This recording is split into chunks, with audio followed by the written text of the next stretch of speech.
y tiene que ver con, a ver, recapitular un poquitito lo que hemos hablado de Monte Carlo. Y la segunda, algunos aspectos que tienen que ver con la parte más de cálculo y del método en sí, ¿verdad? El método en sí. Hoy quiero centrarme un poquito en algunas partes conceptuales. Entonces, la propuesta es la siguiente. Recordemos un poco, voy a sacar aquí los marcadores de otro color.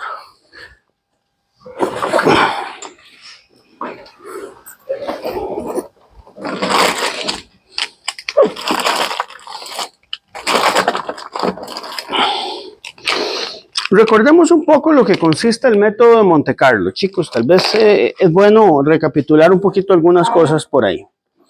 Lo primero que hacemos nosotros es establecer una función de medición.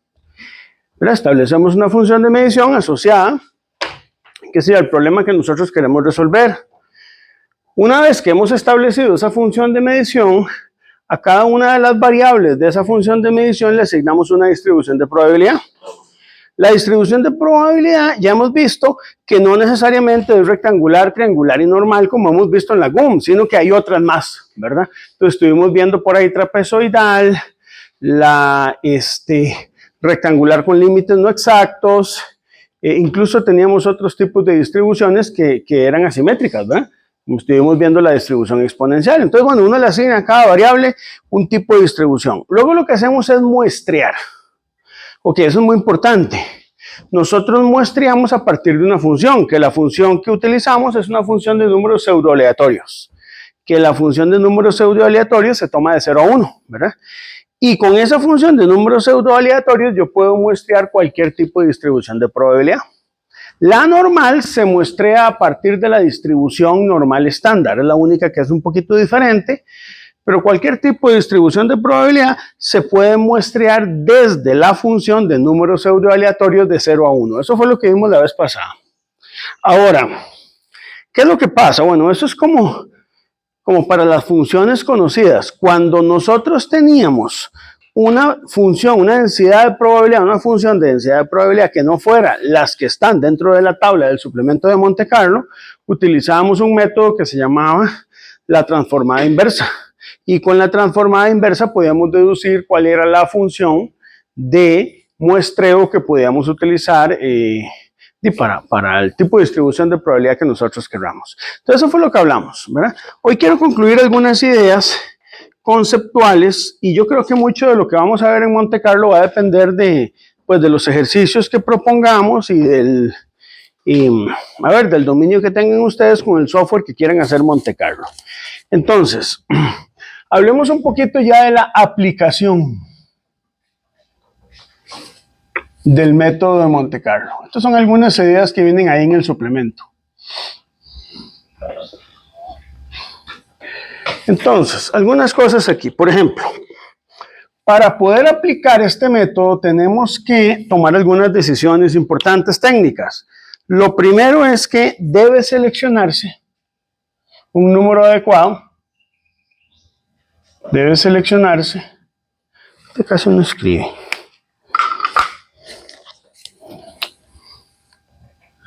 Un número de m, lo llamamos reiteraciones. ¿Qué es eso de m reiteraciones? Cada vez que usted elige una distribución de probabilidad necesita tener un conjunto de números. Ese conjunto de números lo vamos a llamar m, ¿verdad? Entonces pensemos en lo siguiente, que son algunas recomendaciones. Un valor, si usted no sabe qué valor de m elegir, un valor de m igual 10 a la 6 suele proporcionar un intervalo de cobertura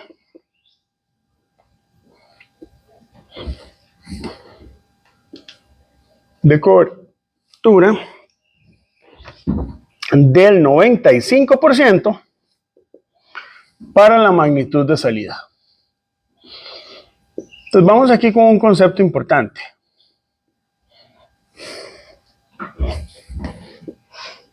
Y esto va con una amplitud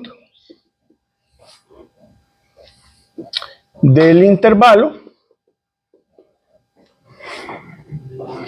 correcta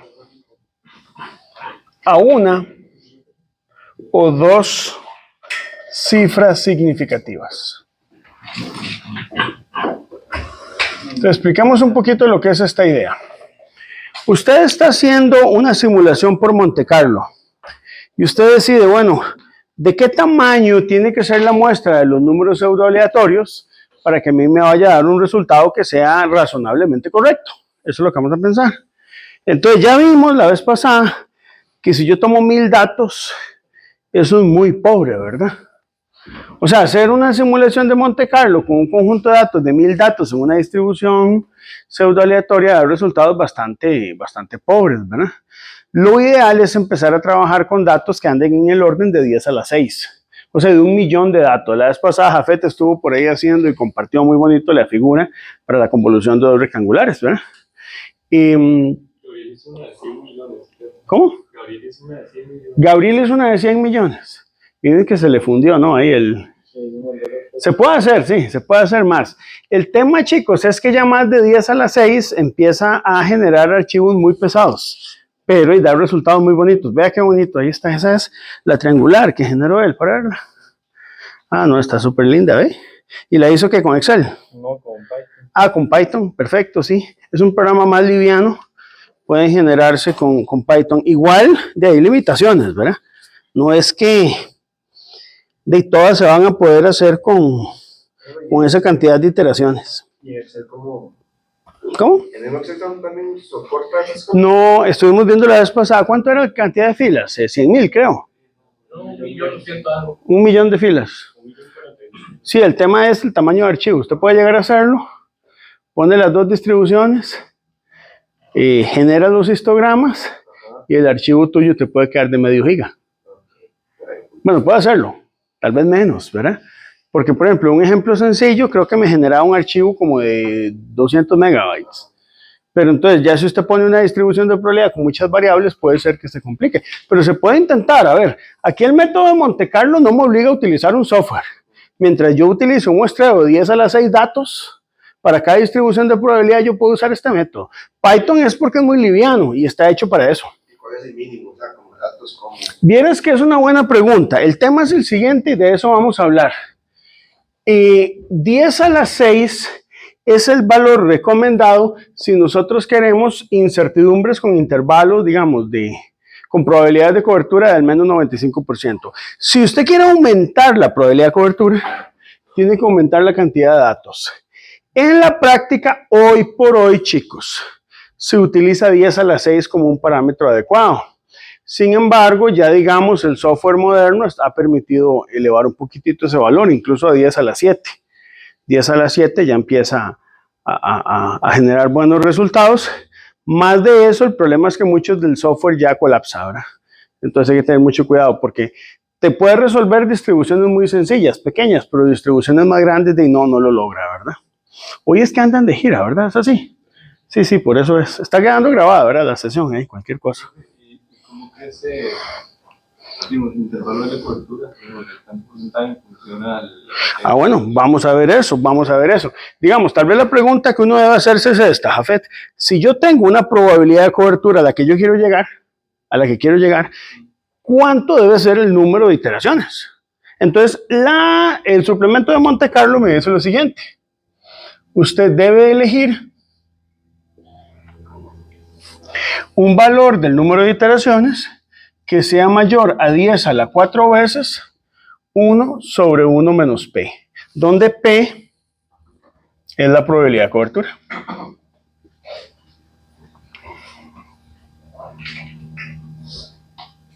Esa es la recomendación, ¿verdad? Como en el fondo esto es una guía, lo que da es un conjunto de recomendaciones. Entonces, por ejemplo, si yo tengo un P de un 95%, que es lo típico que uno utiliza en metrología industrial, y sustituye el M, tiene que ser mayor a 10 a la 4 por 1, entre 1 menos 0,95, implica que tu M debe ser mayor a 2 por 10 a la 5. Entonces, claro, 2 por 10 a la 5 son 200.000 datos. Si yo utilizo 10 a la 6, que es 1.000.000, resulta ser una buena una buena cantidad para poder hacer Monte Carlo. ¿Está bien? Ok, entonces lo primero. Regla así como de dedo, muy rápida, cuando uno está empezando a hacer Monte Carlo, utilicen 10 a la 6 datos. Y si ustedes quieren probabilidades de cobertura mayores al 95%, usen tal vez 10 a la 7. Y esperemos que el software de ustedes no les colapse, ¿verdad? Usted puede hacer Monte Carlo con todo lo que quiera. Yo recomiendo la interfaz de Python, que resulta ser bastante buena, ¿verdad? Y que además permite fácilmente poder muestrear, digámoslo así, las distribuciones de probabilidad.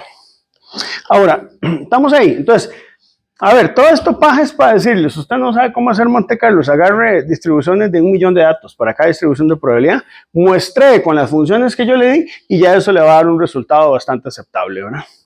Segundo, vamos a hablar un poco del concepto de qué es la tolerancia numérica de un valor numérico.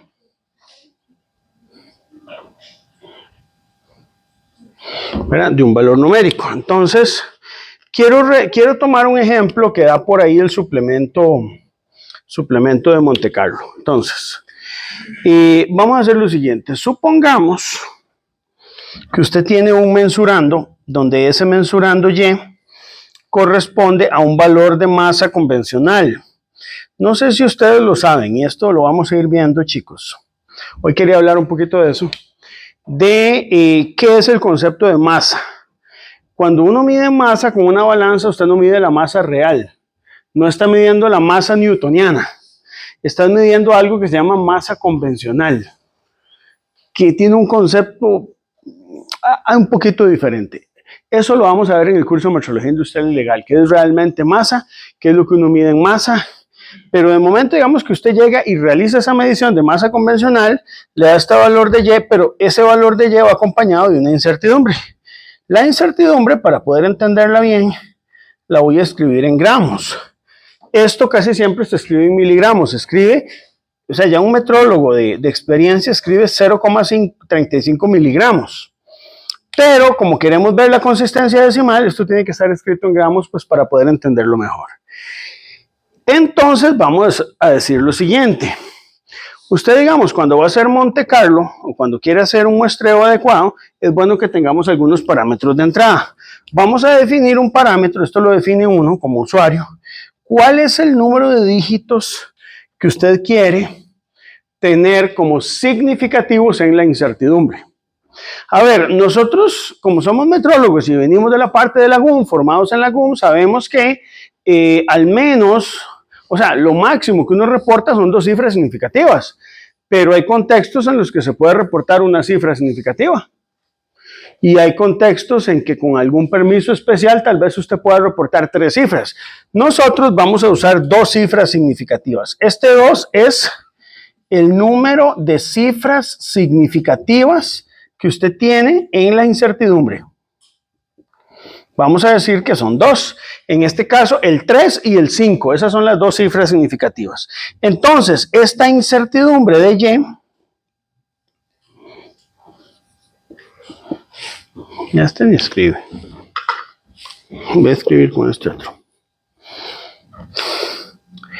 Esta incertidumbre de Y podríamos expresarla como 35 por 10 a la menos 5 gramos. Esto es muy importante, chicos. Vamos a expresarlo en una notación científica de tal manera que el valor que quede aquí tenga 2 cifras significativas y pueda ser expresado como un entero. Es decir, no como 3,5 o 0,35, sino como 35. Donde esas 2 que tienen ahí, el 3 y el 5, son las 2 cifras significativas. El formato, esto es el n dígito igual 2, ¿verdad? Okay. El formato en que estamos escribiendo esta expresión es siempre así, C multiplicado por 10 elevado a la L. Y el C en este caso es 35. Y el L es igual a menos 5, ¿de acuerdo? El C es 35 porque estamos entonces trabajando con dos cifras significativas. Entonces la recomendación es la siguiente. Para ver cuál es la tolerancia numérica que vamos a tener en nuestros cálculos, entonces se propone, el suplemento lo que propone es trabajar con esto. Un medio de 10 elevado a la L, ¿verdad? Donde aquí el L es menos 5, ¿verdad? Y aquí, tal vez como para respetar un poquito, aquí el suplemento de la GUM no es muy formal en el uso del SI, pero estos son 10 a la 5 gramos, ¿verdad? O sea, entendemos que estos valores respetan una unidad de medida, que en este caso es el gramo, y entonces nuestra tolerancia numérica es esto que está aquí. Y me voy a tener que explicar esto un poco, porque de repente lo que el suplemento del Monte Carlo nos dice a nosotros son cosas que usted podría haber deducido por sentido común, pero las quiere formalizar. Lo que quiere decir es lo siguiente: si yo quiero obtener una incertidumbre dentro de mi simulación por Monte Carlo que respete 5 cifras decimales aquí, donde esta última cifra decimal quiero que sea correcta. Correcta significa que no es que pueda variar hacia arriba o hacia abajo, no, que realmente esta cifra esté bien redondeada y que esté bien reportada. Eso significa correcta. Yo necesito que mi tolerancia numérica sea menor que el quinto decimal. Es decir, si yo aquí tengo 5 decimales, este delta, que es la tolerancia numérica, que es el errorcito que yo tengo por redondeo, tiene que estar por debajo de los 5 decimales. Fíjate que es que aquí se activa el protector de pantalla y no sé cómo quitarlo.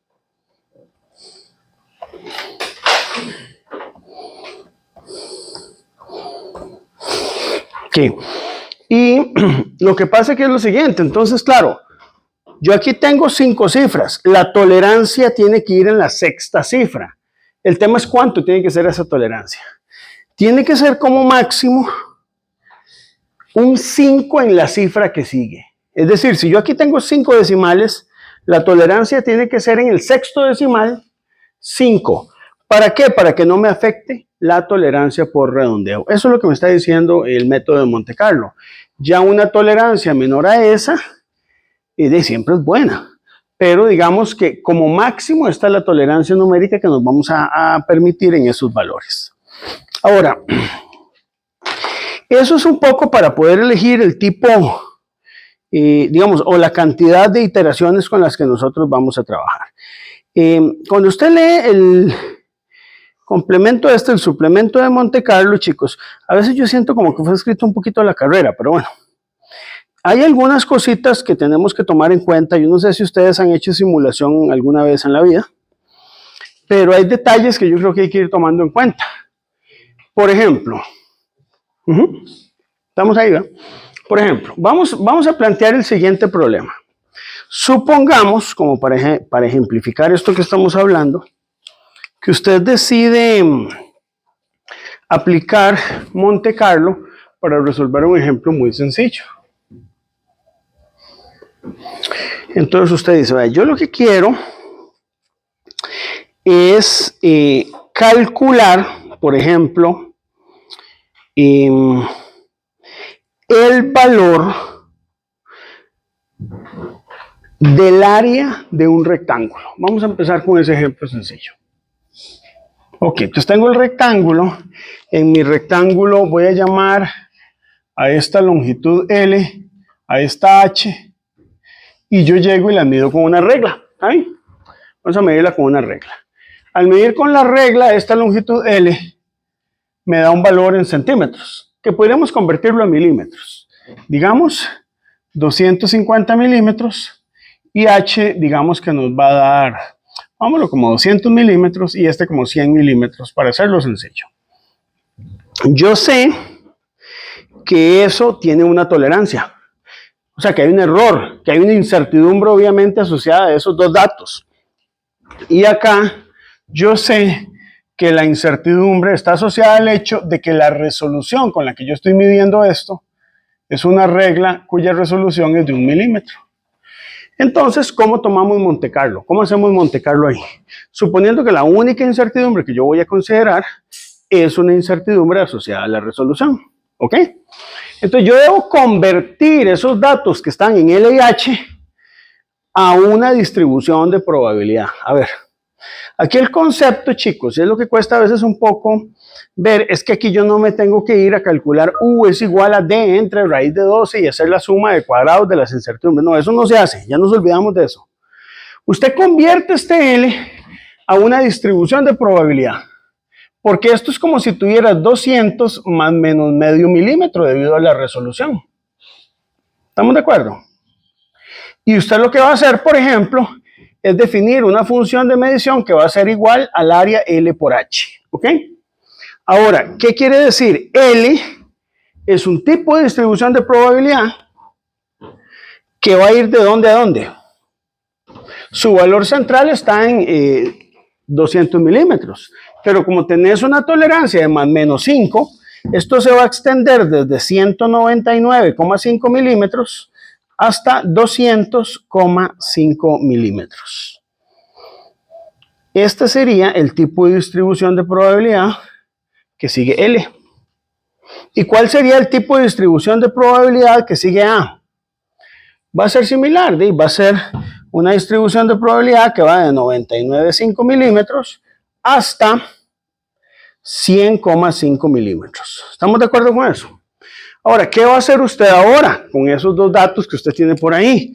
Bueno, describamos el proceso que nos toca. Voy a apagar aquí. Para hacerlo primero conceptualmente y después ustedes me lo pueden hacer en la tablet o en la computadora. Ustedes lo que van a hacer es 2 columnas. Vamos a hacerlo en 2 columnas pensando en que usted lo hace en una hoja electrónica. Si lo hace en Python puede hacerlo en un vector de datos y si lo hace en matemática de otra forma. Pero entonces usted lo que va a hacer es lo siguiente. Yo voy a definir una columna para L, una columna para H. ¿Ok? Entonces vamos a hacerlo así. En la columna para L y para H vamos a seleccionar una cantidad de datos para poder hacer la simulación. Yo voy a utilizar, por ejemplo, 10 a la 6 datos para L y 10 a la 6 datos para H. ¿Ok? Y suponiendo que el programa me dé, ¿verdad? Entonces, ¿qué voy a hacer? Voy a muestrear una función justamente tanto para L como para H. Entonces nos vamos a ir a las funciones de muestreo que habíamos definido para la distribución rectangular. Entonces empecemos con L. Con L, a ver si tengo aquí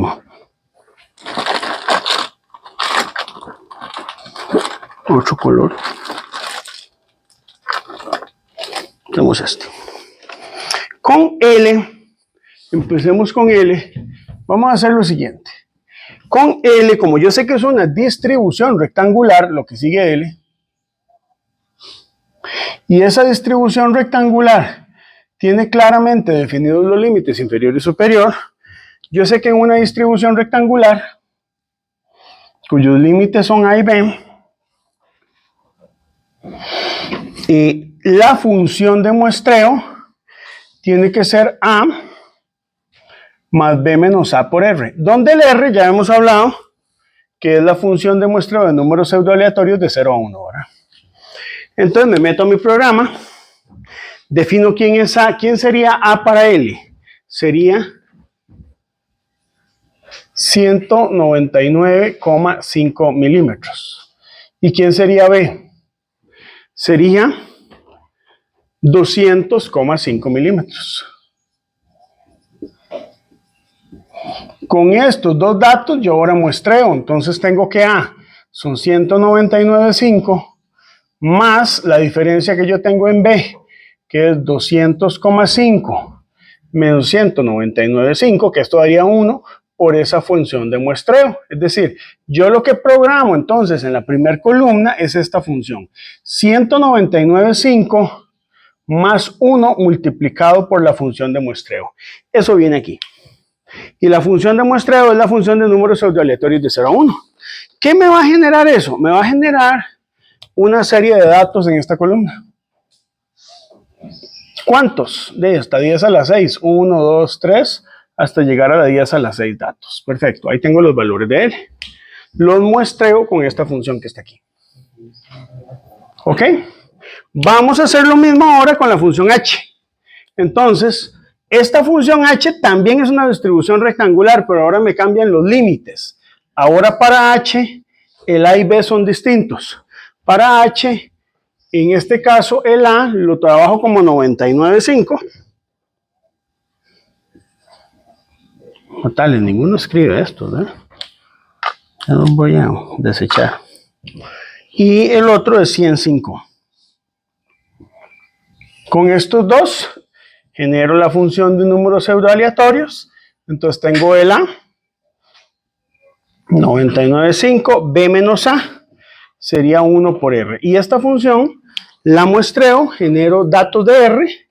Por supuesto, chicos, aquí tengo dos r's, entonces yo voy a separarlos como un r1 y un r2, porque son funciones independientes, son números pseudoaleatorios, pero con esos pseudoaleatorios genero esta segunda columna.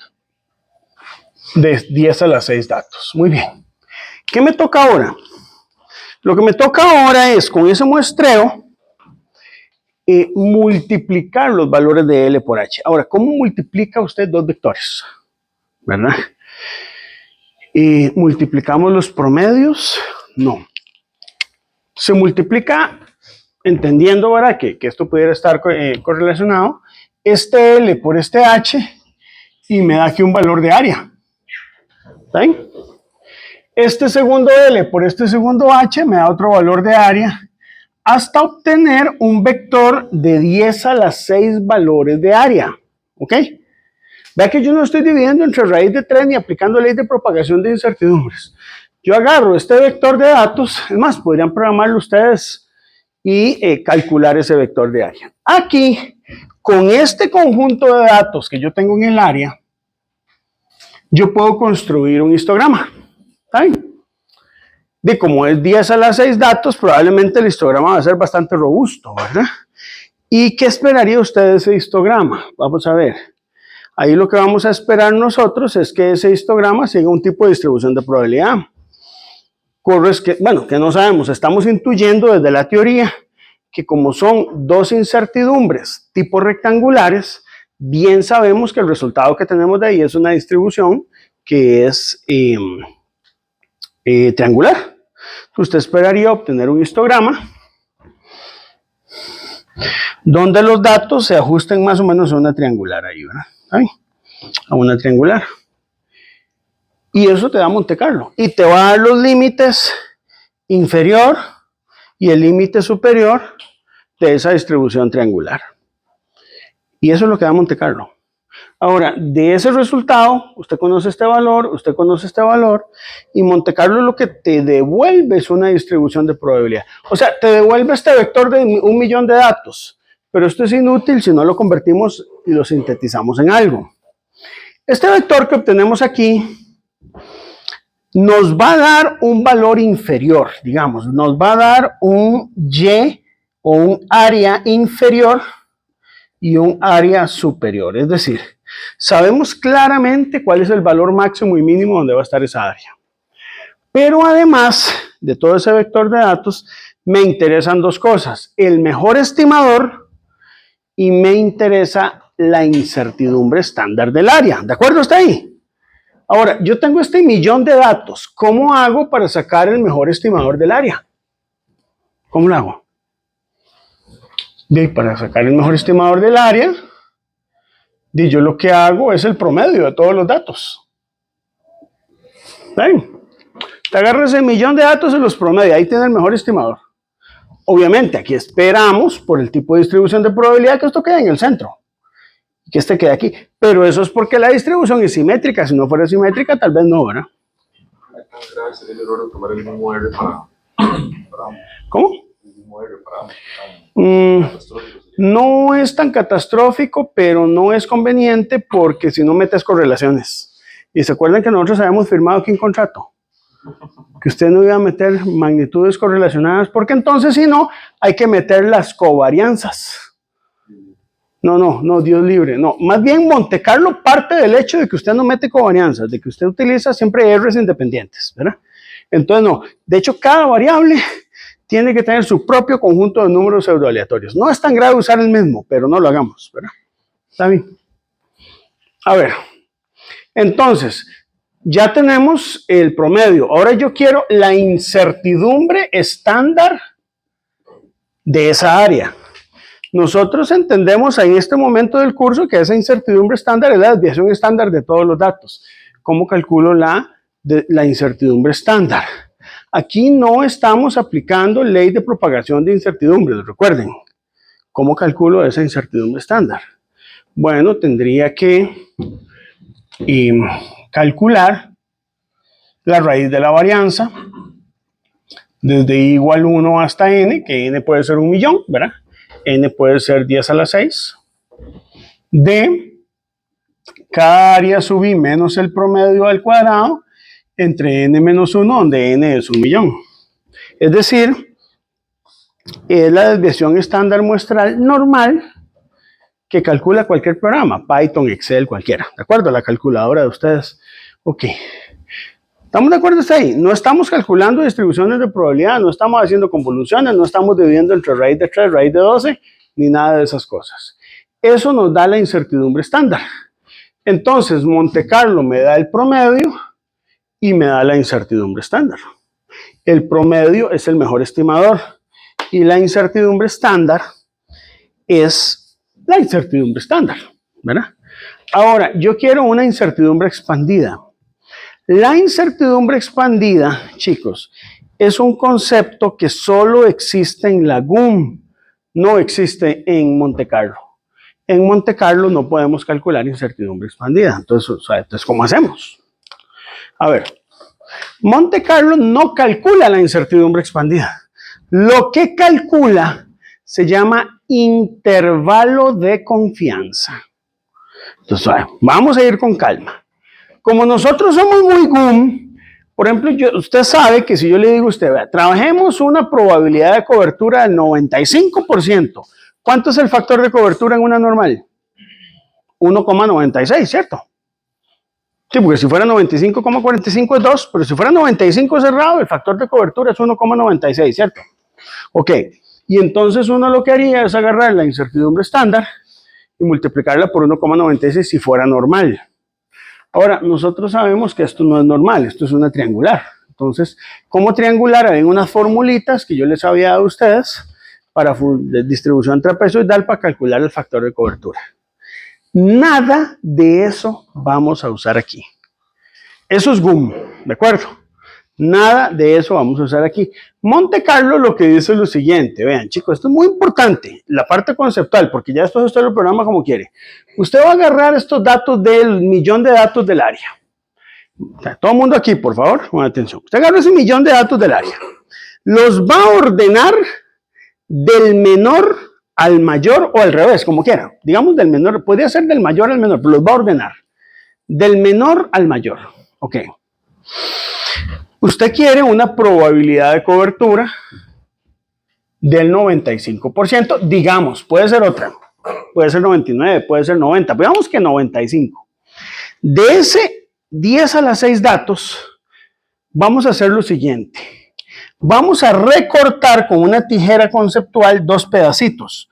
Un pedacito de este lado y un pedacito de este lado, ¿ok? Este pedacito es de un 2.5%. Y este otro pedacito de un 2.5%. ¿Por qué 2.5% de cada lado? Porque estamos con una probabilidad del 95%.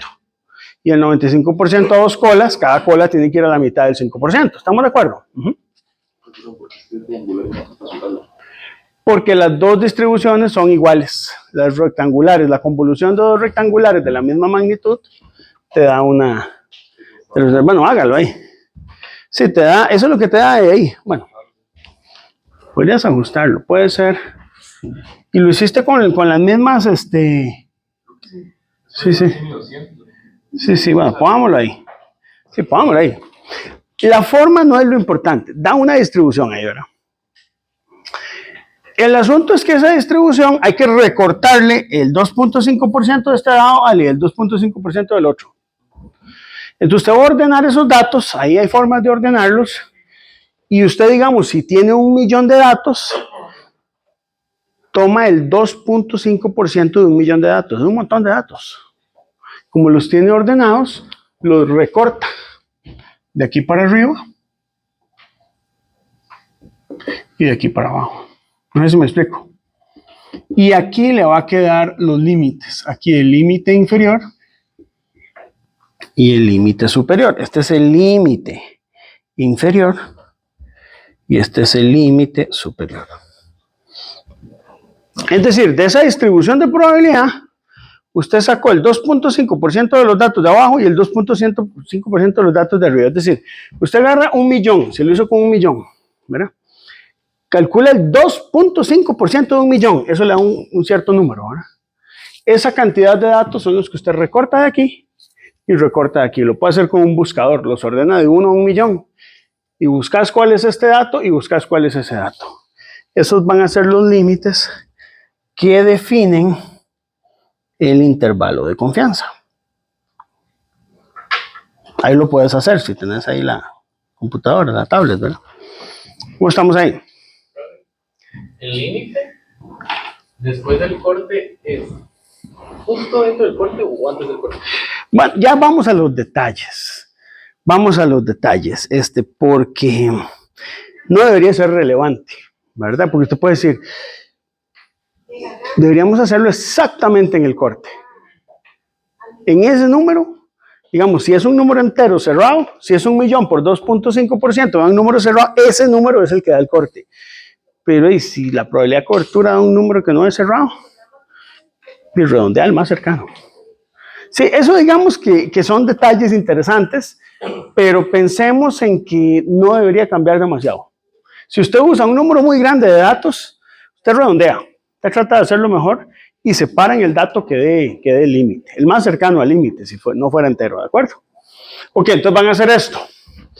Cuando tengamos este intervalo de confianza, lo que nos va a decir entonces Monte Carlo es que el valor del área está entre dos límites, entre un límite inferior y entre un límite superior, y este intervalo es a un 95% de probabilidad de cobertura. Eso es lo que da Monte Carlo. Monte Carlo no da una incertidumbre expandida.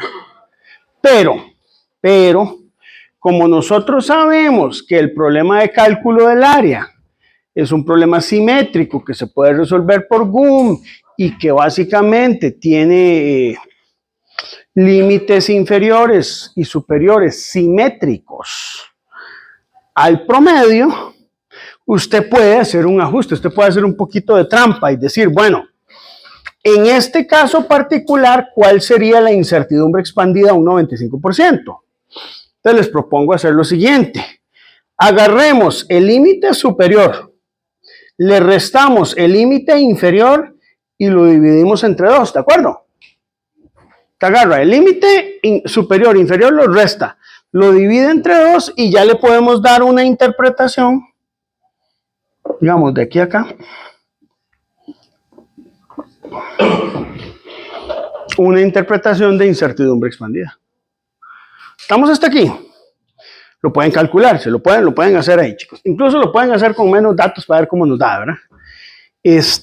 Ahora, esa incertidumbre expandida, usted la reporta con dos cifras significativas.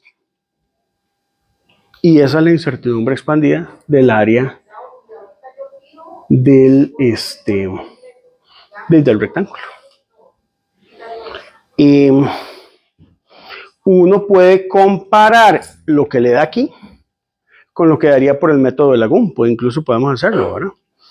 Y la idea es que los resultados tienen que ser consistentes. ¿Está bien? Esa es la idea. Entonces, vean, en el método de Monte Carlo en ningún momento hicimos lo siguiente. Vamos a ver qué no hicimos. No calculamos incertidumbres estándar de las distribuciones de origen. O sea, son dos rectángulos, puede haber sido otro tipo de distribución, pero son dos rectangulares donde no calculamos la incertidumbre estándar ni de L ni de H. No lo hicimos. Segundo, no aplicamos ley de propagación de incertidumbres, lo cual, no sé si lo ven, pero puede ser muy bueno, porque si esa ley de propagación de incertidumbres implicara utilizar términos de orden superior, válgame Dios, ¿verdad? O sea, piensen ustedes en otro problema, donde sí habría que considerar los términos de orden superior. Ok, no hicimos ley de propagación de incertidumbres. Tercero, no calculamos grados efectivos de libertad. ¿Por qué? Porque en Monte Carlo no existe el concepto de cálculo de grados de libertad. No hay eso. No existe. Eso que llamamos grados de libertad es algo que es propio del método de la GUM, pero en Monte Carlo no se usa. Y tercero, no calculamos factor de cobertura. Entonces, ¿qué hicimos? Ya ordenamos los datos de mayor a menor, agarramos una tijerita, cortamos el 2.5 de arriba, el 2.5 de abajo, y nos da dos límites que interpretamos como un intervalo de confianza. Y si ese intervalo de confianza estuviera asociado a una distribución que sea simétrica, es decir, como esta, ese intervalo de confianza, restamos los límites y lo partimos en dos y nos va a dar la incertidumbre expandida. No sé si usted ve esto, chicos. Claro, tienes que programarlo ahí, hacerle un toquecito ahí en la tablet. Hay un ejercicio, y esto es muy importante cuando uno hace estas cosas, que tiene que ser absolutamente personal. Es en su intimidad usted, la metrología y Dios, nada más. Usted tiene que agarrar esto y decir, mira, voy a darme un momento a mí mismo. O sea, a veces uno no se da un rato a mí mismo, le da un rato a los demás, a los profesores, a la pareja, a los hijos, a la madre, a los hermanos, a la metrología. Dese un momento a usted mismo. Usted diga, esta hora me la voy a dar a mí mismo, no porque me lo pidió el profe, no porque tengo que entregar un proyecto, una tarea, me la doy porque yo quiero crecer como persona. Y usted agarra esa hora, apaga el celular, apaga todo y va a resolver este problema por método GUM. Hace su mejor esfuerzo al 95%. Usted agarra, divide 0.5 entre raíz de 3, calcula el coeficiente de sensibilidad, calcula la incertidumbre estándar, se va a calcular la fórmula para una trapezoidal, ya viéndolo, ¿verdad? Ya, el piquito, como no son iguales las dos distribuciones, pues queda una trapezoidal, calcula el factor de cobertura, reporta el área, reporta la incertidumbre, la encierra en un cuadrito y dice, este es mi valor por GUM, haciendo mi mejor esfuerzo yo como persona. ¿Qué? Nos vamos a Monte Carlo. Escoja el programa que quiera. Si quiere usar Excel, si quiere usar Python. Agarra 1.000.000 de datos. Muestrea LH, calcula A. Hace todo esto que yo le dije. Calcula el A promedio y calcula la incertidumbre expandida. ¿Qué espera que le dé? Mismo resultado. ¿Cómo? Ahí lo está haciendo, Ale ya lo está haciendo, ¿va? Pero tienen que hacerlo todos. Ahora, tiene que dar lo mismo. Si no da lo mismo, bueno, hay que revisar qué pasó. Hay cuestiones que se dan mucho en esto, digamos, de Monte Carlo, chicos, que es bueno y es sano que uno el ejercicio de Monte Carlo lo haga varias veces. Por ejemplo, usted puede programarlo una vez, agarrar el resultado, volver a generar los números aleatorios, volverse a correr el programa. Lo generas una segunda vez. Como ya está escrito en el programa, nada más es darle enter y sacar otro resultado y lo apunta. Esto fue la primera vez que lo hice, genero otros números aleatorios la segunda vez que lo hice y muchas veces en algunos contextos se hace hasta 10 veces para sacar un promedio de los 10 valores promedios de las 10 incertidumbres para tener una incertidumbre que sea más representativa de un promedio de 10 reproducibilidades. El suplemento habla un poco de eso, chicos. Yo no sé, yo ahí sí le preguntaría a Lautaro tal vez cómo lo haría, pero en general eso sería una buena práctica, ¿verdad? Cuando usted hace las líneas de comando de Monte Carlo, empezar a hacer una matriz de almacenamiento de datos y luego promediar esos 10 promedios con sus 10 incertidumbres, pues para obtener un valor que sea más representativo, igual redondeado 2 cifras significativas adecuadamente, y ese sería el valor obtenido del área con su respectiva incertidumbre utilizando simulación por Monte Carlo. La simulación por Monte Carlo, chicos, tiene algo que no sé si ustedes irán viendo. Destruye el método de la GUM. O sea, de repente usted hace esto y dice, dime, hagamos esto con todos los ejercicios de todas las tareas que hemos hecho hasta el momento. Densidad del aire, gravedad local, ahora que están ustedes con el Firefox ahí, Entonces, ahora hablamos. Ahora hablamos, porque eso tenemos que, yo quiero que lo hagamos, sí. Tenemos que verlo. Pueden usar Monte Carlo ustedes. Entonces ahora viene una pregunta ya más filosófica. ¿Por qué tenemos que aprender GUM si yo puedo hacer esto? Es más, este ejercicio es un ejercicio muy bonito, que es de ese tipo de ejercicio, chicos, que no sé, que las abuelitas de antes le decían a usted, tiene que hacer las cosas bien, siempre, porque va a dar bien ortodoxo, ¿verdad? Pero ahora les voy a dar un ejercicio con mala intención. Este que voy a darles es absolutamente mi intención más negra y sucia. Y solamente los que sean valientes van a hacerlo. Solamente. Si usted de alguna manera siente que su dignidad no le permite hacerlo, está bien, no lo haga. Pero si usted es valiente, si usted es metrólogo valiente, usted va a querer usar Monte Carlo en esto. Okay. Puede ser un spoiler de la tarea 7, pero no importa. Digamos que a estas alturas de nuestras vidas, yo estoy seguro que todos estamos aquí por aprender. Entonces, y yo no creo mucho en eso de las sorpresas. A mí me gusta que cuando me voy a leer un libro me cuenten el final, porque si no me dan ganas de leerlo, ¿verdad? Así soy yo, ¿verdad? Entonces, vean, el tema es el siguiente. Vamos a tener una función de medición. Por ejemplo, voy a poner una función sencilla. ¿Está bien? Vamos a poner una función sencilla. Vamos a poner, a copiarla de aquí del ejemplo que vimos. El problema del error de coseno. Probablemente ustedes están hartos de resolver eso. Salió en el examen, lo hicimos por el método de distribuciones de probabilidad. Está por todo lado, ¿verdad? El error de coseno. Para ponerlo por aquí. Y usted tiene un problema como este.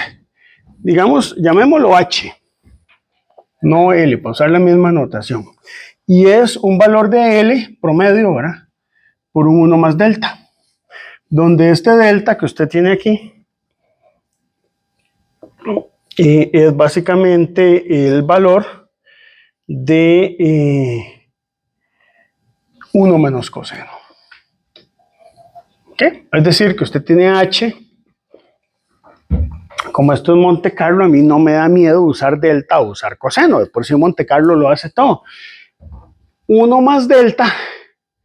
El 1 más delta, entonces lo sustituyo aquí.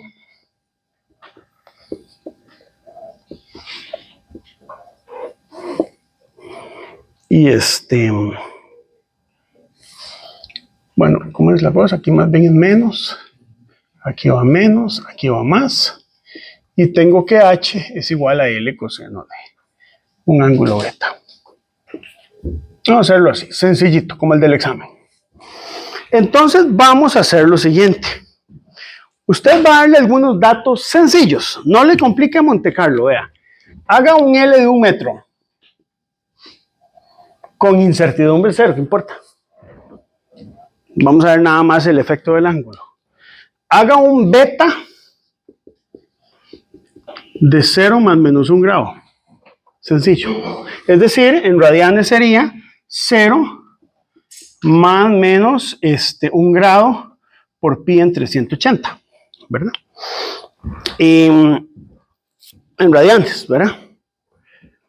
Y meta eso en Monte Carlo. Entonces usted hace una columna aquí que se llame beta. Le invito a que lo haga, pero solo si es valiente. Si no, mejor, si le da miedo, mejor no lo hace. Hace ahí 1.000.000 de datos.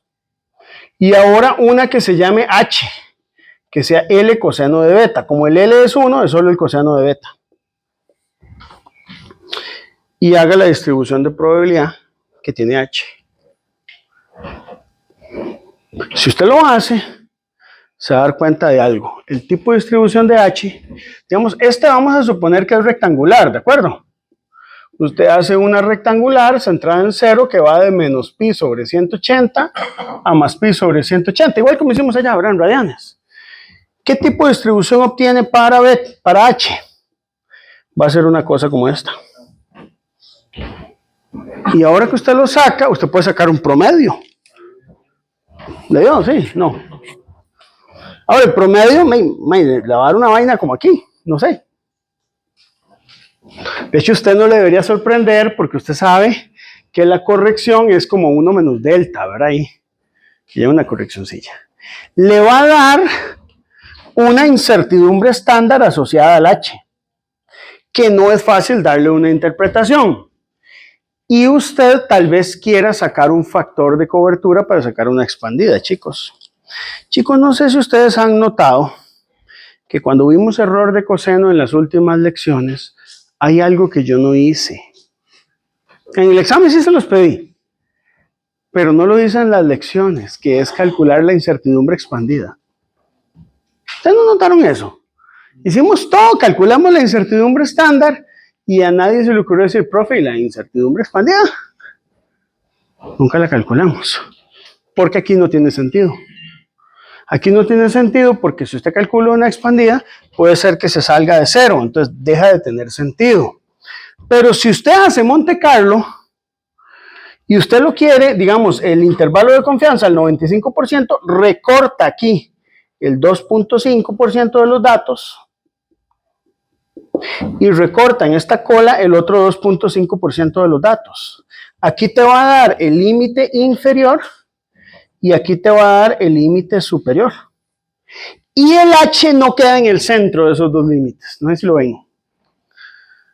El H no queda en el centro, porque no es una distribución asimétrica, no es simétrica. El H va a quedar más del lado inferior que del lado superior. Entonces, Monte Carlo le va a dar el H promedio bien, le va a dar la incertidumbre estándar a partir de la desviación estándar de los valores de H, pero cuando usted quiere la expandida no te la puede dar. No porque no exista. Bueno, sí, es que el concepto no existe. O sea, simplemente el concepto no existe. Eso es como una vez un amigo mío que yo uso Mac y me dice, mira, ¿cuál es la versión del Windows que usas vos en tu Mac? No sé, es una pregunta que simplemente no tiene sentido, ¿verdad? O cómo mete el clutch en un carro automático. ¿Me explico? ¿Cómo calcula la expandida en el error de coseno? De la misma forma en que usted mete el clutch en un carro automático. La pregunta no tiene pies ni cabeza, ¿verdad? Usted lo que puede dar es un intervalo de confianza. Incluso el intervalo de confianza puedes darlo como un valor promedio con un más menos, pero ese promedio no coincide con el mejor estimador. Entonces, Monte Carlo te permite hacer eso. Y nos invita a reflexionar que el valor de un mensurando, chicos, no siempre es un valor central con dos alas de incertidumbre que se extienden a la derecha e izquierda, sino que básicamente puede ser que un tipo de distribución de probabilidad no sea simétrica. Eso sería la forma en que uno resuelve el error de coseno. ¿Está bien? ¿Cómo está? ¿Alguien se animó a hacerlo, no? Pero yo tengo una duda que no sé si... Sí. Voy a preguntarla porque no sé si lo puedo insultar. No, y pregunte, aquí está. Ve, ya nos paseamos hoy a la GUM. Hoy boté la GUM en el basurero. Les dije que puedo hacer Monte Carlo y nos olvidamos. Entonces usted dirá, ¿para qué hice correlaciones, términos? No, correlaciones se siguen usando, eso sí no. Pero términos de orden superior y coeficientes de sensibilidad, bueno. ¿Me da permiso de ser respetuoso? ¿Cómo? ¿Me da permiso de ser irrespetuoso? Sí, dígame. Uno no podría reportar, por así decirlo, una incertidumbre que sea más un valor y menos otro valor. Se podría hacer, pero resulta que no es algo muy típico. En tolerancias de proceso sí. Por ejemplo, en bloques patrón usted tiene tolerancias que son más y menos más chiquitica. Usted tiene, no sé, 50 milímetros más 5 micrómetros menos 1 micrómetro. Eso se puede hacer. Eso toca para el curso que sigue. Para el curso que sigue, chicos, nos toca ver el primer suplemento de la GUM, que es la interpretación de los valores de incertidumbre. ¿Cómo, digamos, explicar cosas como esas? ¿Cómo utilizar tolerancias para decir si algo está conforme o no conforme? ¿Por qué cuando usted le hace la medición de velocidad tiene que superar al menos 10 kilómetros por hora por encima del límite establecido por ley para que usted le hagan parte? ¿Y por qué por debajo no? Tiene que ver con un tema estadístico. Pero sí, eso puede pasar, Jafet. Y Ahí incluso uno reporta un intervalo. reporta un intervalo. Ahí lo que reporta es un intervalo. Y no puede olvidar el promedio. No, puede reportar tres cosas. Vea qué interesante. Puede reportar tres cosas. Digo, puede reportar el valor promedio. Puede reportar la incertidumbre estándar, aunque no tenga un significado muy claro, pero lo puede reportar con dos cifras significativas. Pero no puede reportar una expandida. Reportas un intervalo. Y el intervalo, vea qué interesante, Diego, puedes darlo como un valor más menos algo. Siempre el intervalo. Pero ese valor central más menos algo, ese valor central no coincide con el promedio. Ese es el asunto con Monte Carlo ahora. Entonces viene una pregunta, reflexionemos un poco. Yo sé que a veces en mis clases no dejo tiempo de reflexión, pero hoy toca. ¿Para qué aprender GUM? Mejor me busco una buena rutina de Monte Carlo en Python, en el programa que yo quiera, ¿verdad? Y con todas las distribuciones de probabilidad. Sí, porque esto tampoco es que está muy difícil, digamos. Esto tal vez en los años 90 era algo muy místico, pero ahora hasta con el celular usted puede hacer Monte Carlo. Con la tablet, con la computadora puedes hacer Monte Carlo en Python. Se centra usted en una tardecita y programa todo Python. Todas las distribuciones de probabilidad. Y tiene el curso de análisis de incertidumbre, más todos los exámenes que hicimos, más todos los ejercicios, sabiendo hacerlo bien, resueltos en una rutina que dura 10 segundos. ¿No les parece que... Entonces pregunto, ¿tiene sentido este curso? O sea, la pregunta es, ¿tiene sentido? ¿Cuánto nos hemos gastado? Mi tiempo, el tiempo de ustedes, tareas, horas, envíos, reclamos con Jonathan, que el sistema internacional, todo eso. Y usted dice, ¿y no es más fácil el Python? Bueno, hay que tener cuidado con las estafas, chicos. Los primeros programas de Python fueron hechos por creo que los alemanes, si no me equivoco. La GUM Workbench se llamaba, la GUM Workbench. Valía $38,000 la licencia para que hiciera esto. Y pues la gente no sabía Monte Carlo. Entonces pagaba $38,000 por su ignorancia. Sí, porque eso es lo que usted paga, ¿no? Y si usted ya sabe programarlo, se ahorra los $38,000, no los paga, ¿verdad? Pero entonces viene otro asunto. ¿Por qué aprender GUM? Es más, viene otro asunto. Usted va a trabajar en una empresa emitiendo certificados de calibración de haga Monte Carlo y ya se olvida ese montón de hojas electrónicas, presupuestos de incertidumbre, términos de orden superior. Sí, no he pensado en eso. Usted va, no sé, va a calibrar Vernier y tiene todos los incertidumbres de haga Monte Carlo. Y, ¿verdad? De repente yo le vendo a usted esta idea y este curso parece como los exámenes del siglo XIX, un curso de matemática donde le dicen usted escriba los primeros 10 números primos. Que eso era un examen en el siglo XIX. Y hoy por hoy no tiene sentido, ¿verdad? ¿Qué me responderían a eso? No tienen por qué saberlo, pero les voy a comentar un poquito en el mundo en el que estamos. El mundo al que vamos en los próximos 10, tal vez 20 años, los que estuvieron ayer en mi charla, no sé si sienten como que esto de la metrología va lento. La firma de la Convención del Metro, ¿en qué año fue? 1875. ¿Verdad? 1875. ¿Cuándo en Costa Rica tuvimos por primera vez el Laboratorio Costarricense de Metrología para garantizar la trazabilidad? Año 2000, 125 años después. Después de todos los intentos de la UNUM en el 73, del 51, o sea, hasta el 2000 por primera vez tuvimos un laboratorio de metrología. ¿Y cuándo tuvimos una carrera para formar metrólogos? 2018, chicos. Esto va lento. Pero entendiendo que va lento, pero va, Lo que va ahora es hacer Monte Carlo. Ese es el futuro. Es hacer Monte Carlo para todo lo que es estimación de incertidumbres. Y el método de GUM no desaparece. El método de GUM, ¿para qué se va a utilizar? Para validar los resultados de Monte Carlo. Usted programa las rutinas de Monte Carlo, pero usted tiene que utilizar el método de la GUM con su compendio de datos de calibración para validar que tu hoja electrónica te esté dando bien.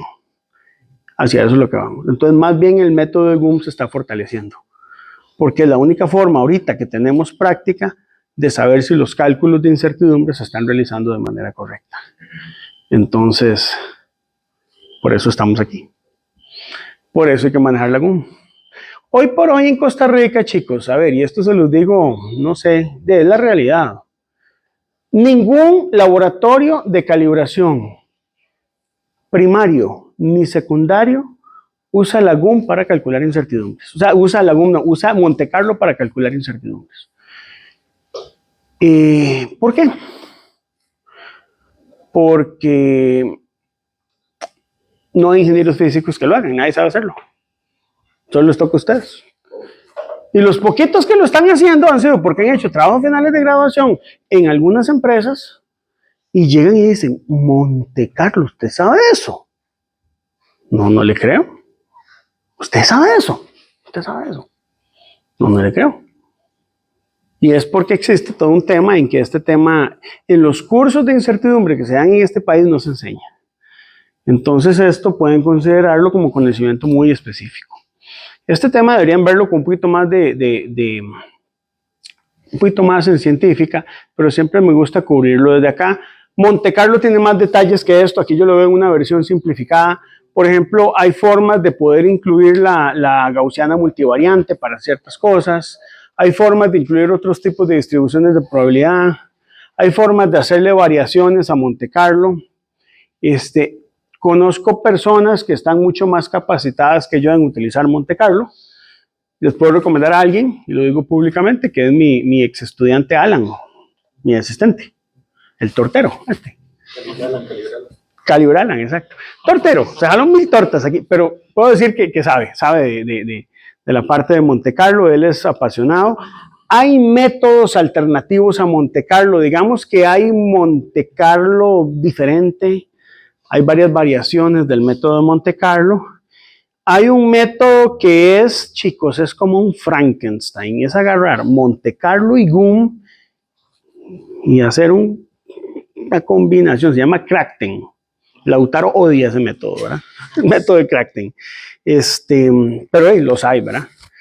Pero esto es el futuro, reflexionenlo por ahí. Vamos a hacer unos 10 minutos de pausa, chicos. Regresamos y tal vez me gustaría hablar un poquitito de cómo vamos con los proyectos, los que podamos hablar. Monte Carlo lo voy a dejar por aquí. Ya lo que queda creo que es verlo en las tareas, la tarea 7, ¿verdad?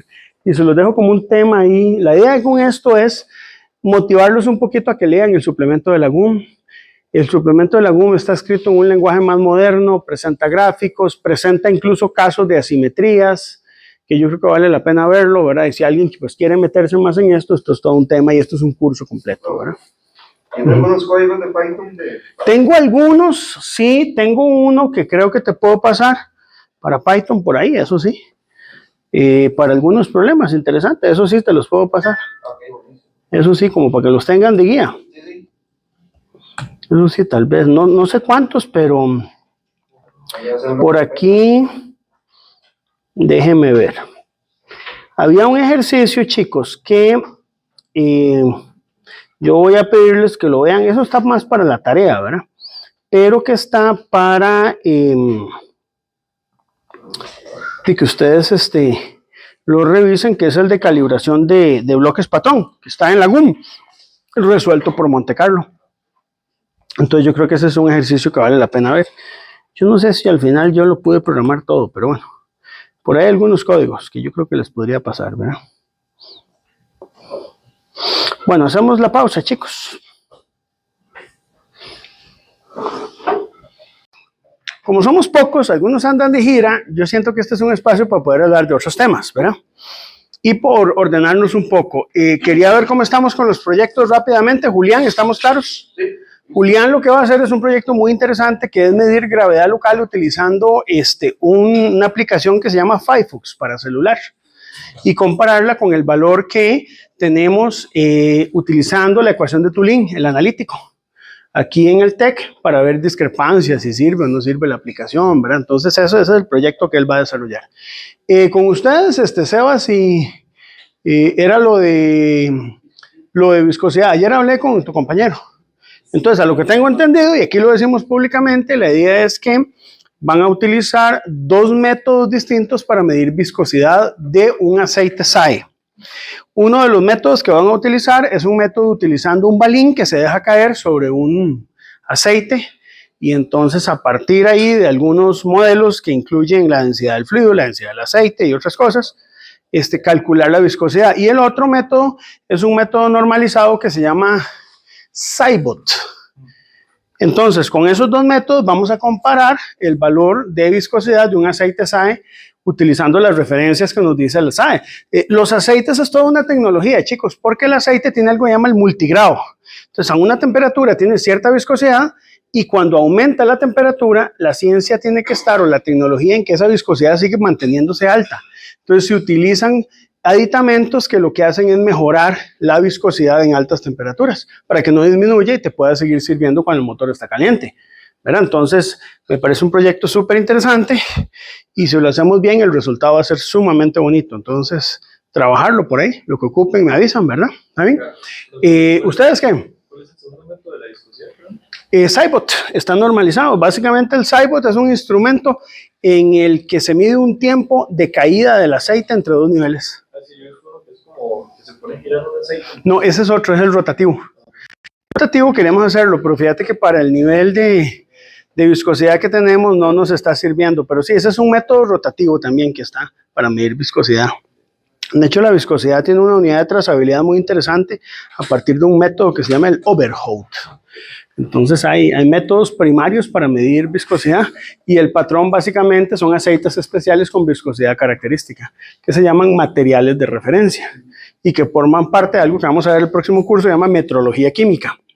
La metrología química es generar materiales de referencia. ¿Cómo hace usted un patrón del mol? ¿Cómo hace usted un patrón de ciertas cantidades químicas? Se hace por ahí. ¿Con ustedes cómo estamos? Nosotros era la calibración del menor Geiger. ¿De qué? el Geiger para calibrarlo en la escuela de materiales, pero ahí de hecho le íbamos a comentar porque a lo que le habían comentado a Jafet, ocuparíamos como las instrucciones formales del proyecto para poder mandarlo al... Ok, bueno, entonces tenemos que hablarlo. Sí, Lo conversamos, a ver. y poder llegar. Perfecto, no, yo les ayudo con eso. Ustedes están con la de dureza, ¿verdad? Entonces ya lo hemos conversado por ahí. Sí, pero lo que queríamos tal vez consultarle es, bueno, ya tenemos las normas ASTM, pero queríamos consultarle a ver si podíamos ver un poco sobre la verificación que utilizaríamos en ambos casos, es verificación indirecta. No estoy seguro, hay que revisar la norma, ya tenemos que sentarnos, porque la norma es muy extensa, entonces hay que ver qué parte de la norma es la que nos serviría a nosotros aplicar. Porque, por ejemplo, Sí. digamos, esta, si no me equivoco, fue para la método Vickers, digamos, el ensayo Vickers. Y aquí dice, bueno, que sí establece que es la estandarizada para la calibración de impedimentación y refiere al método 92, Ajá. que está acá. Sí, habla de una verificación indirecta. Perdón. Pero Ajá. igual, volvemos a lo mismo. Tiene verificación directa y verificación indirecta. Y verificación diaria, pero esa ya supongo que ya no. No, esa no. Pero si quería, yo estoy leyendo y dice que cuando uno, la intención es calibrar el equipo, es verificación indirecta. Indirecta. Por el tema de ver qué tan preciso está haciendo los Sí. resultados y todo el asunto. Sí. Pero por esa misma razón. Sí, hay que definir un alcance. Ya ahí tendríamos que sentarnos a ver la norma y más bien el alcance de definirlo, qué es lo que nos puede servir con base en los patrones que tenemos. Okay. Pensando en que eso va a ser calibración, ¿verdad? Sí, porque ahorita a las 10 tenemos la reunión con el profe Adrián, que es el que nos va a estar recibiendo. Pero entonces queríamos como ya llevarle un poco. Sí, ahí sí sinceramente no sé, hay que revisar la norma. Okay. Entonces, digamos, Y hay que tomar una decisión ahí. Y la pregunta, digamos, que le haríamos como con qué patrones contamos, Sí. y la que habíamos visto la vez pasada, de Sí. contra qué validar, bueno, contra qué Estaremos comparando. estaríamos Sí, porque comparando. usualmente esto lo que se tiene es un patrón. El patrón tiene ciertas características de dureza. y utilizamos ese como referencia para verificar si hay discrepancia con el valor de la máquina. Ok, Es una comparación directa. ok. Y los detalles sí ya hay que verlos desde la norma. Sí, ya ahí sí tendríamos que tomar decisiones, pero entonces más bien reúnanse con él para ver cuáles son los patrones con los que contamos. Y si eso nos alcanza para hacer bien la calibración.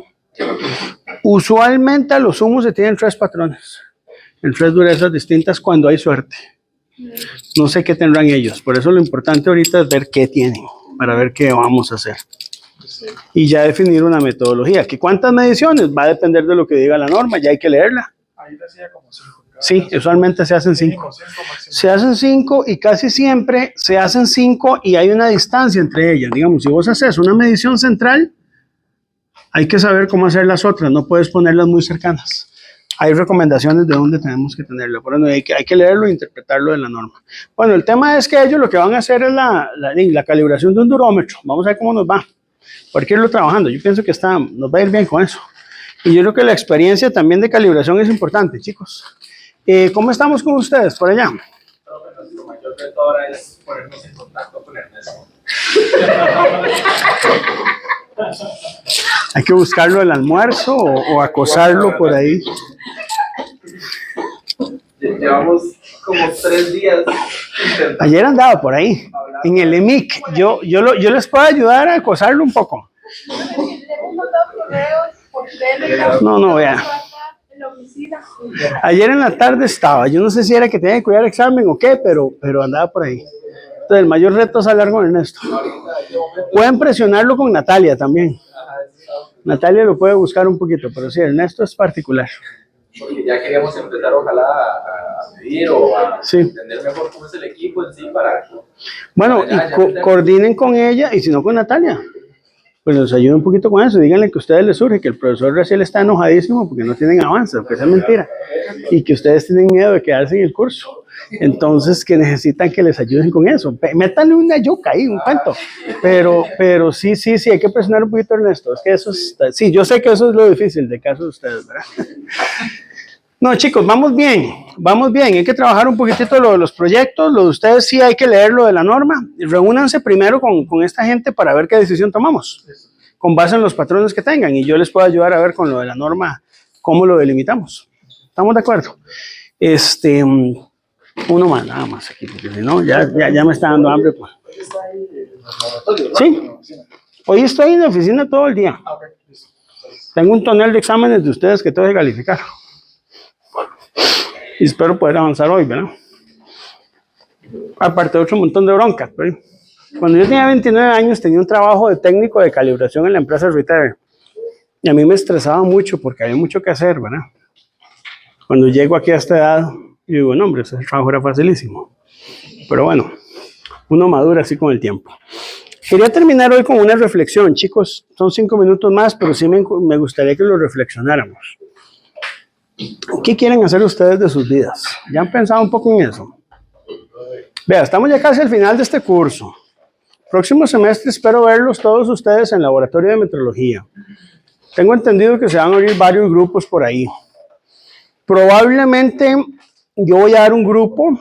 Estoy viendo el horario, estoy agarrado con la comisión de carga porque quiero ver si lo pongo el lunes a las 5 o a las 4. Porque el jueves no puedo darlo en la tarde, así noche. O darlo el jueves de 10 a 1 de la tarde. Vamos a ver. El tema ahí que me han dicho es que están peleados con el almuerzo ustedes, porque aquí es como que a la 1 tienen clase, ¿verdad? Entonces, a mí me serviría jueves de 10 a 1 porque ahí lo vemos temprano. El tema es que es cansado, ¿verdad? Porque tenemos curso de 7:30 a 9:30 y laboratorio de 10 a 1 y luego clases de 1 a 3. Pero a mí me sirve. Yo les hablo de lo que a mí me sirve. Y el otro que descarté era hacerlo los viernes, porque los viernes tengo entendido que todo el mundo se va. Después de las 4 aquí en el TEC no hay nada. Yo programo un laboratorio un viernes a las 4, nadie matricula y nadie llega. O sería un poco incómodo, no sé. Entonces mi intención anda por ahí, estoy con eso, ¿verdad? Pero en ese contexto yo quería saber qué quieren hacer ustedes de su vida, no sé. ¿Qué han pensado? Yo creo que estamos en un 3er año, ¿verdad? De la carrera de Ingeniería Física, somos personas maduras y no tengo la culpa que la carrera esté muy enfocada en la parte de metrología y así fue y a mí me llamaron para eso. Hay gente que se ha quejado, Me dicen, profe, es que es puro metrología y de otras áreas yo quiero aprender y no tengo tanto, ¿verdad? ¿De dónde agarrarme? Bueno, es que así hicieron el curso, el programa, ¿verdad? Se tienen 3 cursos de metrología, prácticamente, porque es análisis de incertidumbre, industrial y legal y científica, y un laboratorio, ¿verdad? Entonces tenemos 4 cursos prácticamente, y una vez que dimos la optativa, si la quieren sumar son 5. Bueno, ¿qué quieren hacer ustedes? Cuéntenme, ¿qué han pensado? ¿Todos qué han pensado? ¿O no han pensado todavía? En un futuro mediano.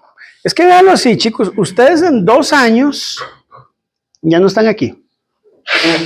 2 años se van volando. 2 años, chicos. Claro, hay decisiones que son personales, de no sé, quiero comprarme una moto, sí, pero esas, digamos que para efectos de lo que estamos hablando, no son las importantes, ¿verdad? Las importantes son las que ustedes van a hacer en su vida a nivel de decisiones personales, académicas o personales. Usted puede llegar y decir, no, la verdad que hago esta carrera, pero me voy a dedicar a vender naranjas porque es un mejor negocio que calibrar vernier. Y le cuento que no es tan mal negocio. ¿Pero qué quieren hacer? Usted, Jafet, a ver. Voy a yo digamos, pronto ya tengo muy planeado el siguiente semestre una pasantía. ¿Una pasantía a dónde? ¿A Alemania? Yo siempre lo que he querido como el motivo para el que me metí en esta carrera, porque me gustan mucho los ámbitos de investigación, Sí. dirección de proyectos, Sí. física aplicada. Aquí sobre todo me ha salido mucho el área de física de planos y ahora Sí. con resonancia magnética nuclear. Entonces estoy como explorando esas áreas. Mi idea es ver como cuál de las dos me gusta más, cuál de las dos me da mejores oportunidades para posteriormente tal vez hacer una maestría, un doctorado y dedicarme también a la academia y a la investigación científica, que es como Perfecto. lo que más me gusta. A corto plazo sí tengo muy planeado esta pasantía porque siento que es una oportunidad que me va a introducir como muy de lleno a ese ámbito. Digamos que sacrificaría, entre comillas, un semestre de universidad, que para mí no hay ningún problema.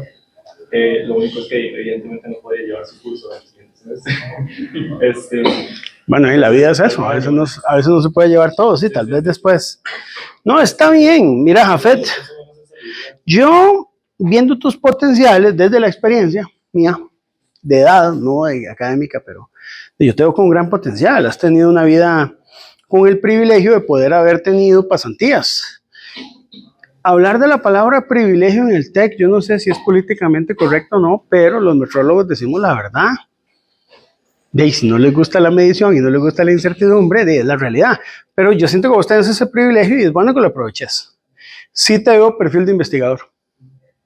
Lo que tienes que definirte es en qué, ¿verdad? Pero yo creo que lo que te recomendaría y te aconsejaría hacer es seguir por el área de estudio y en esta edad joven que estás, formarte hasta donde puedas. Las oportunidades van a ir llegando. La plata llega. Ahora usted se preocupa, yo quiero hacer plata. Estudie. Si vas a hacer carrera académica, la plata ya es como el político que se mete a política. Mire, es que yo quiero hacer plata. No, la plata le va a llegar. Haga usted su investigación. El problema con investigar es pedir presupuesto, pedir plata, y lo que toca. En un mundo en el cual de la Universidad de Harvard quiere echar a todos los extranjeros, ¿verdad? Que me parece la estupidez más grande del mundo, pero Donald Trump, ¿verdad? Sí, la universidad más bien está en contra. Sí. Eso sería el error histórico más, para mí sería tonto que hay terrible. en Estados Unidos en toda su historia. Para mí sí. Porque Estados Unidos se construyó con el talento Sí. externo y No, y no solo de eso. cerebros. Aquí no andamos tan lejos. Aquí cada vez se recortan presupuestos porque es mejor recortar en ciencia, ¿verdad? Y invertir en política. Ya hay universidades europeas, chinas. Y claro, Bueno, vengan. por supuesto que sí. Puede ser error o puede ser oportunidad. Por eso depende cómo lo ves, pero eso es un error. Pero no, está muy bien. Sí, sobre Siga por ese camino. Yo pienso que es como lo que siempre me ha gustado más, ¿Sí? de que, No. sé si usted se acuerda, que ¿Sí? la segunda semana del primer semestre de 2022, que fue que entonces ya estaba en su Sí, estamos de acuerdo. No, siga por ese camino. Yo creo que no hay mucho que hablar. Usted lo tiene claro. Más bien usted lo tiene muy claro, me parece. ¿Está bien? ¿Quién más, chicos? ¿Usted qué? Yo ya estoy. Usted yo creo que ya está. Ya. Yo creo que vos vas a hacer ¿qué? ¿Qué vas a hacer? Decímelo para confirmar. Dey, yo me voy haciendo lo mismo que hago. ¿Sí? Yo ya tengo. Vos sos docente. Sí, yo ya Vos sos tengo- de enseñanza, vos estás en ese lado y yo creo que puedes llegar a tocar el corazón y las mentes de muchas personas desde la posición en la que vos estás. Y realmente es aprovechar lo que aprendo aquí y irlo a explotar a. Yo creo, Julián, que vos estás en una posición también privilegiada. Lo que pasa es que el privilegio tuyo es diferente al de él. El privilegio tuyo es que tenés acceso a muchas personas que en este momento están deseando ser formadas. Y el impacto que usted puede tener como profesor puede ser importante. ¿No? Y hay mucha demanda. O sea, Claro. No, digamos, que uno- trabajo hay. Vea, el problema suyo no va a ser que no tenga trabajo. El tema es que ese sea el trabajo con el que usted se sienta bien. Dey, pero que ya llevo más de 10 años en eso. Y Entonces, usted ya estás en eso. Yo creo que esto lo que te aporta es un poquito más a nivel formativo, que yo creo que eso es importante. Uno como docente tiene que estar aprendiendo, no solo de docencia, sino de todo. igual no cierro que cuando me llegue a graduar de la carrera, Ujú, dey, yo he dicho, dey, si sale una oportunidad que yo valore, ujú, me va a servir sí, tanto desde el punto de vista de tiempo y económico, pues entonces digo, no, no, no, pues, vea, estamos de acuerdo. vamos a eso. La docencia no está reñida Ajá, con la vida profesional. exactamente. Entonces, ¿no? De hecho, me gustaría como sacar la carrera, un trabajo de medio tiempo, simplemente como para, Sí, incluso, yo vengo al TEC hasta para, simplemente para despejarme del Claro. ambiente que, con el que paso diario al día. O sea, y esto es como un despeje para mí, entonces también me gustaría que cuando salga de acá, entonces sí, no seguiría estudiando, ujú, que ya digamos, ya listo esto, y tal vez explotar lo que he aprendido en, en industria, en algo de medio tiempo, y seguir desarrollándome, digamos. bueno, está bien. Eso es hacer vida profesional. Es que, vamos, cuando uno es ingeniero, puede tomar dos caminos. Vida profesional o vida académica, ¿verdad? Pero está muy bien. Excelente. ¿Quién más, chicos? Uno más que anime a hablar. A ver, vos, Ángelo, sí. Bueno, yo ahorita estoy igual haciendo pasantía y estoy explorando digamos, como el campo de las médicas, Ujú. o las industrias médicas. Y mi interés siempre ha sido como la parte, bueno, no siempre, hace poco, la parte computacional, análisis de datos y todo. Y siento que, bueno, lo que he llegado a ver, por lo menos esas tienen un espacio bastante bueno para que gente... ¿Te gusta eso? La parte de ciencia de datos. ¿Quieres irte por ahí? Sí, está bien. Pero sí he visto que, por ejemplo, ellos, ahí, bueno, por lo menos donde estoy, están muy dispuestos como a actualizar procesos en los que ellos tienen, digamos, tanto a nivel de computacional, como por ejemplo, he visto que en los laboratorios de calibración de ellos, digamos, de ellos y de otros que he visto también como que hay mucho margen de mejora. Entonces, departamentos como R&D y todo Ajá. eso están muy bien posicionados para ir de esa carrera. Ok, ok. No, está bien, está bien. De hecho, digamos, esa es una de las áreas en las que usted puede desarrollarse bien. Y yo creo que es bueno irlo viendo, chicos, porque una cosa es venir aquí, recibir cursos, pasar cursos, hacer los proyectos y tener notas de aprobado, y otra cosa es qué va a pasar cuando ustedes salgan. Y creo que es bueno irse preparando para eso. Eso les puede ayudar un poquito que el proceso de adaptación después de estudio sea un poco más fácil. Que sea difícil no es un problema. Que usted llegó, le dieron el título y no sabe qué hacer, tampoco es un problema. Algo se le ocurrirá. Pero yo creo que sí es bueno, ahora pues hay gente que lo pone como un drama, ¿va? Que hay una crisis en la vida porque estudié 5 años y 5 años después los vemos millonarios ahí haciendo lo que se les importa. Entonces, no, las crisis son así.